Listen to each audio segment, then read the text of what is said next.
بسم الله والصلاة والسلام على حبيبنا محمد رسول الله. دائما مع حلويات العيد راح نقترح عليكم حلوى جزائرية تقليدية. هذا النوع من الغريبية اللي سبق وشاركته معكم، لكن اليوم راح نعطيه لكم بطريقة مختلفة تماما على الطريقة الأولى. راح نضيف لها مكون اللي راح يزيد لها بنة على بنة، وراح نتحصل على أروع غريبية ممكن أنكم تجربوها، تذوب في الفم وتحافظ على شكلها. هذه الحلوى بزاف بزاف بنينة. راح نعطيكم كل النصائح لنجاح الوصفة. نمروا للمقادير. راح نحتاج كمية من الكاوكاو. بالنسبة للكمية على حساب يعني الكيلة اللي راح تستخدموها. أنا هنا خذيت كمية من الكاوكاو يكون بالقشور. من الأحسن في هذه الوصفة البنات نستخدموا كاوكاو يكون بالقشور، يعطيها بنة هايلة. نحطه في صينية الفرن وندخله الفرن يكون مسخن على 160 درجة مئوية ونخليه يتحمص، يعني النار تكون ناقصة، ومرة على مرة نحركه حتى نوصلوا لهذا اللون. هنا لازم كي نفتح الحبة البنات تاع الكاوكاو نلقاها تحمرت بهذا الشكل، ماشي نحرقه وماشي نخليه بيض، يعني نفتحها من الفوق نلقاها محمرة وكي نفتحها نلقاها بيضة. لا لا، لازم تحصل على هذا اللون، وحتى نتحصل على هذا اللون لازم النار تكون ناقصة. هذا هو السر البنات باه تجينا هذه الغريبية بنينة. لازم نحمص الكاوكاو بهذا يعني اللون.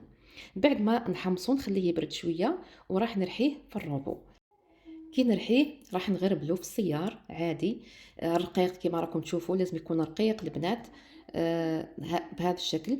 هذا راح نضيفه الغريبية في العجينة، واللي يجيني شويه مدشش راح نحي منه كميه وراح نخليها جانبا اللي راح نزين بها الغريبيه تاعي فيما بعد. يعني هنايا لازم نغربل الكاوكاو تاعي.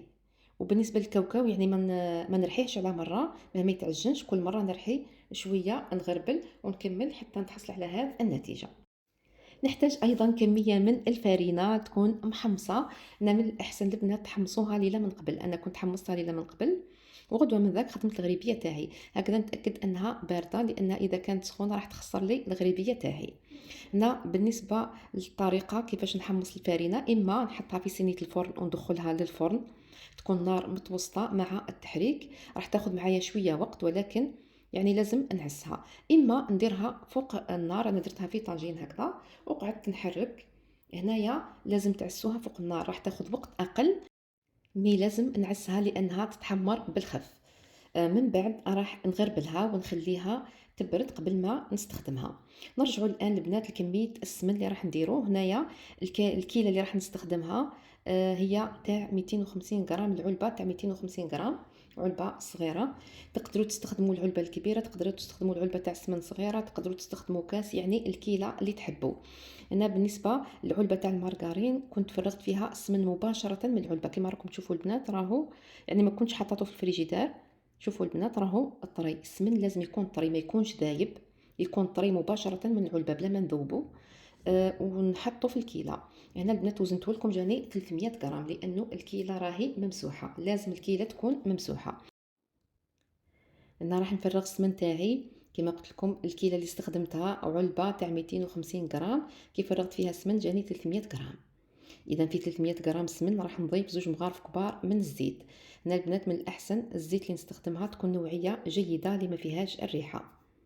من بعد راح نضيف كميه السكر دائما بنفس الكيله اللي استخدمتها اللي هي العلبه تاع المارغرين. راح نفرغ السكر بعد ما نغربلو. الكيله تاع السكر راهي ناقصه زوج صباع، يعني تكون ماهيش معمره. انا هنا راح نحي منها حوالي نص مغرف، وراح نعوضها بحلوة الترك. نتوما هنا اللي ما تحبش حلوة الترك ولا ما عندهاش تقدر تكتفي فقط بكمية السكر في الوصفة. هنا حلوة الترك البنات تقدروا ديروا حتى اكثر، ولكن نقصوا شويه من كميه السكر باش تجيكم الحلاوه معتدله، راح يعطيها مذاق رائع. وراح نخلط هذه المكونات مع بعض. انا نقدر نستخدم الخلاط العادي يعني الباتور، كما نقدر نستخدم يدي. المهم اني نخلطهم مع بعض جيدا حتى نتحصل على خليط كريمي. راح نخلطهم مع بعض حوالي 10 دقائق حتى نتحصل على خليط بهذا القوام، يعني حتى نتاكد انه السكر تاعي ذاب. راح نفرغه في قصعه ولا في جفنه. شوفوا البنات خليط كريمي رائع. وراح نضيف النواشف. اولا راح نبدا بالكاوكاو البنات. بالنسبه للكاوكاو اللي رحيته في الرقيق كما قلت لكم، راح نكيلو في نفس الكيله اللي كيلت بها السمن والسكر. هنايا درت الكيله الاولى تاع الكاوكاو، والكيله الثانيه البنات نقصت منها ان دوا هكذا، وراح نعوضها بالجلجلان اللي يكون محمص ومرحي. راح يعطيها البنات واحد المذاق رائع. يعني اللي يحبوا الجلجلان يضيفوه مع الكاوكاو. نعرفوا انه الكاوكاو مع الجلجلان يتناسبوا بزاف مع بعض. هنا اللي ما عندهاش ايضا الجلجلان، ولا كاين اللي عندهم الحساسيه من الجلجلان، ما يضيفوش، يكتفيو فقط بالكاوكاو. هنا راح يديروا 2 كيلات من الكاوكاو يكونوا ممسوحين. بالنسبه لهذا النوع من الغريبيه، كان اللي يحضرها بكيله من الكاوكاو فقط، وكان اللي يدير 2 كيلات. يعني انا ندير 2 كيلات تجي رائعه. اللي يعني تحب تقتصد فيها تدير كيله واحده من الكاوكاو، والكيله الثانيه راح تعوضها بالفرينه المحمصه. هذا يعني يرجع لكم. انا راح نبدا نضيف الفرينه اللي كنت حمصتها كما قلت لكم، وتكون لازم تكون مغربله وبارده. انا ضفت الكيله الاولى تكون ممسوحه. هنا كميه الفرينه البنات مهمه، هي اللي تخلي يعني اذا كانت ناقصه راح تخلي الغريبيه تاعي تهبط في الفرن، واذا كانت بزياده ما تجيناش تذوب في الفم. هنا ضفت الكيلة الثانية من الفرينة كما قلت لكم تكون ممسوحة، وراح نبدا نعجن هنايا في الغريبية تاعي. البنات لازم نعجنها، هذا هو سر النجاح تاعها. يعني الغريبية هي الحلوى الوحيدة اللي لازم نعجنوها. كل انواع الحلويات ما لازمش نعجنها الا الغريبية. كما راكم تلاحظوا العجينه راهي تتلاصق. انا راح نضيف الكيله الثالثه اللي تكون ايضا ممسوحه، ولكن ما نضيفهاش عفوا دفعه واحده، راح نضيفها غير بالعقل. وراني نعجن في الغريبيه تاعي، ندخل الفرينه حتى نتحصل على القوام المطلوب. البنات القوام المطلوب لازم كي نمس العجينه تاعي ما تلصقش في اليد هكذا. هذا هو القوام. انا البنات خذات لي يعني الكيله الثالثه بقى لي منها حوالي 2 مغارف كبار، يعني ما ضفتهاش كامل. نتوما على حساب نوعيه الفرينه. انا استعملت 3 كيلات من الفرينه، لكن الكيله الثالثه يعني بقى لي منها حوالي 2 مغارف كبار ولا نص كاس، يعني ما درتهاش كامل، كميه قليله فقط اللي قعدت لي. وانتم كما قلت لكم على حساب نوعيه الفرينه. الان راح نبدا في تشكيل الغريبيه، يعني نظن كامل تعرفوا تشكلوها بهذه الطريقه. نفتح العجينه تاعي وناخذ كاس، من الاحسن يكون هذا النوع تاع الاينوكس لانه يقطعها لنا يعني بسهوله. راح نحط الكاس تاعي ونبدا نشكل الغريبيه. هذا النوع من الغريبيه البنات لازم يكون حجمها عالي، يعني ما نديرهاش رقيقه. العلو تاعها يكون من 1.5 سنتيم حتى 2 سنتيم، يعني انا نحبها يعني صراحه نديرها 2 سنتيم تجيني هايله. وانتم على حساب الذوق تاعكم. كي تقطعوا بالكاس يعني ما ديروهاش عريضه، تكون عاليه وما تكونش عريضه بزاف. هذا هو يعني الشكل تاعها. نحطها مباشره في صينيه الفرن اللي يكون مرشوش بالفرينه، ولا نحط له بابي كويسون.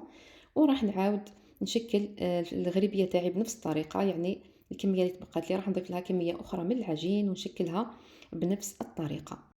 هنا بعد ما نشكل العجينه تاعي راح ندخلها للفريجيدار حتى تتماسك. قبل ما نطيبها لازم البنات تماسك الغريبيه تاعي قبل ما تطيب هكذا ما تهبطش من الفرن. والحاجه الثانيه راح ندخلها قبل ما نزينها بالكاوكاو هكذا. من بعد كي نرفدها ونزينها بالكاوكاو يعني تبقى محافظه على شكلها.